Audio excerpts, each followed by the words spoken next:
ఏపీలో భూ సమస్యలు లేకుండా చూస్తామని అన్నారు సీఎం చంద్రబాబు. పేదల కోసమే P4 పథకం తీసుకువచ్చామని అన్నారు. స్వర్ణ నారావారిపల్లి కోసం గత ఏడాది శ్రీకారం చుట్టామన్నారు సీఎం చంద్రబాబు. స్వర్ణ నారావారిపల్లి దీనికి శ్రీకారం చుట్టాం లాస్ట్ ఇయర్.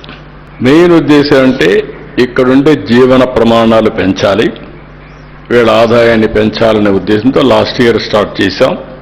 ఇక్కడి నుంచి కందులవారిపల్లి, చంద్రమాపురం, రంగంపేట ఇవన్నీ కూడా 3 పంచాయతీలు ఒక పైలట్గా తీసుకున్నాం.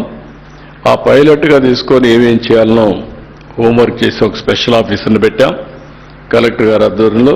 ఇక్కడే స్పెషల్ ఆఫీసర్ కూడా ఉంది, ఆవిడ బాగా చేశారు. I'm very happy. దీనిపైన వీళ్ళందరికీ వ్యక్తిగత మరుగుదొడ్లు, స్టాచ్యురేషన్తో పెన్షన్లు, రేషన్ కార్డులు, దీపం కనెక్షన్ ఇవన్నీ కూడా పూర్తి చేశాం. అదే సమయంలో ఇంకొక పక్కన ఇక్కడికి వచ్చినప్పుడు ఇళ్ళు లేని వాళ్ళందరూ గుర్తించాం. 247 ఇళ్ళు కావాలి. కొంతమందికి ఇంటి జాగాలు ఉన్నాయి, 187 మందికి ఇంటి జాగాలు కూడా లేవు. 1 ఇయర్ టైం ఇచ్చాను. 2+1 కానీ 1+1 కానీ మనకు ల్యాండ్ దొరకగలిగితే ఇప్పుడంతా రాను రాను ల్యాండ్ బిగ్గెస్ట్ ఇష్యూ అవుతోంది. కాబట్టి అవి కంప్లీట్ చేయమని ప్రతి ఒక్కరికి ఇల్లు కల్పించడం బాధ్యతగా తీసుకుని కూడా కంప్లీట్ చేస్తాం. ల్యాండ్ రికార్డ్స్ అన్నిటికీ ఇప్పుడు రాజముద్ర, ఒకప్పుడు సొంత ఫోటో వేసుకొని ఎవరికి వాళ్ళకి ఇష్టం లేకపోతే అవన్నీ 22A కింద పెట్టేసి ల్యాండ్ రికార్డ్స్ అన్ని అతలాకుతలం చేశారు, గందరగోళం చేశారు. ఒక విధంగా చేయాలంటే కయాస్ క్రియేట్ చేశారు. ఇప్పుడు నేనేమన్నానంటే ఒక రోజు అయ్యేది కాదు, 1 ఇయర్ ప్రోగ్రామ్ ఇచ్చా. 1 ఇయర్ ₹1 అవినీతి లేకుండా సర్వే పూర్తి చేసిన తర్వాత వాళ్ళకందరికీ రాజముద్రతో QR కోడింగ్ పెట్టి బ్లాక్ చైన్ టెక్నాలజీ పెట్టి ఎవడు ట్యాంపర్ చేయడానికి వీల్లేదు. ఇంకా వన్స్ ఫర్ ఆల్ పర్మనెంట్గా సార్ట్అవుట్ చేస్తాం. ఒకవేళ కంప్లైంట్స్ ఉంటే నేనే పర్సనల్గా వెళ్తా, అక్కడికి ఎంక్వైరీ చేస్తాం.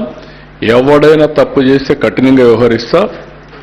శాశ్వతంగా మీకు 2027కి ఈ రాష్ట్రంలో ల్యాండ్ సమస్య లేకుండా పరిష్కారం చేసే బాధ్యత, అది ఒకటే పెద్ద బాధ్యత నాకు. Joint collector is meant only for this purpose. ఈ 1 year no other work, that is the duty of joint collector. మనం పుట్టిన ప్రాంతం మన జన్మభూమి. ఈ జన్మభూమిని ఎవరు కూడా మర్చిపోవడానికి వీలు లేదు.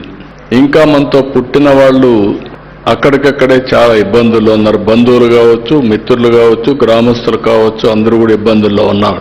అలాంటి సమయంలో మనకు తోచిన విధంగా మనం కూడా అసోసియేట్ అయ్యి, కొంతమంది ఏమీ చేయలేకపోయినా వచ్చిపోతే ఒక నమ్మకం వస్తుంది. చేయగలిగిన వాడు సహాయం చేస్తే ఇటీవల కాలంలో అదే పిలిపించాం P4. ఇక్కడ పుట్టారు, గవర్నమెంట్ యొక్క ప్రయోజనాలు పొందారు, ట్యాక్స్ పేయర్స్ పే చేసిన డబ్బులతోనే చదువుకున్నారు, మీకు అవకాశం వచ్చింది, మీరు కూడా తెలివితేటలు ఉపయోగించారు, ఉన్నతమైన స్థితికి కానీ చేరుకున్నారు. కానీ మనతో పుట్టిన వాళ్ళు ఇంకా ఆ ఊర్లో ఇంకా వెనుకబడుతూనే ఉన్నారు. మెరుగైన జీవన ప్రమాణాలు లేవు. అందుకే నేను పిలిపించింది ఒకటి P4 public private peoples partnership. దీనికి short term, medium term, long term కుటుంబాలని మార్గదర్శి, ఎవరైతే దత్త తీసుకున్న వాళ్ళు బంగారు కుటుంబాలు, ఈ 2 అనుసంధానమయ్యి short term, medium term, long term కలిసి పనిచేస్తే అద్భుతమైన ఫలితాలు వస్తాయి. మంచి సాంప్రదాయానికి మా మిస్సెస్ అయితే దగ్గర 16-17 సంవత్సరాల కంటే ముందు ప్రతి ఒక్కరూ కూడా గ్రామాలకు వెళ్ళాలి, గ్రామాలతో అనుసంధానం కావాలి, మనం ఎక్కడి నుంచి వచ్చామో ఆ రూట్స్ని మర్చిపోకూడదనే ఉద్దేశంతో ఆ రోజు మా ఫ్యామిలీ అంతా కూడా రావడానికి ఒక నిర్ణయం చేసి అక్కడి నుంచి ప్రారంభించారు. నేను కూడా మా ఊరికి వచ్చి ఒక 3-4 రోజులు ఉంటే, ఒక 4-5 రోజులు ఉంటే మా ఫ్యామిలీ, అది ఒక మెసేజ్ అందరికి పోతుంది. గడిచిన 5 సంవత్సరాల నుంచి చాలామంది మేము చాలాసార్లు వచ్చాం, కానీ చాలామంది రావడం కూడా భయపడ్డారు. అలాంటి సందర్భాలు కూడా చూసాం. ఇప్పుడు మళ్ళీ ఈ సంవత్సరం అయితే ఎక్కడికక్కడ చాలా ఉత్సాహంగా వచ్చాం.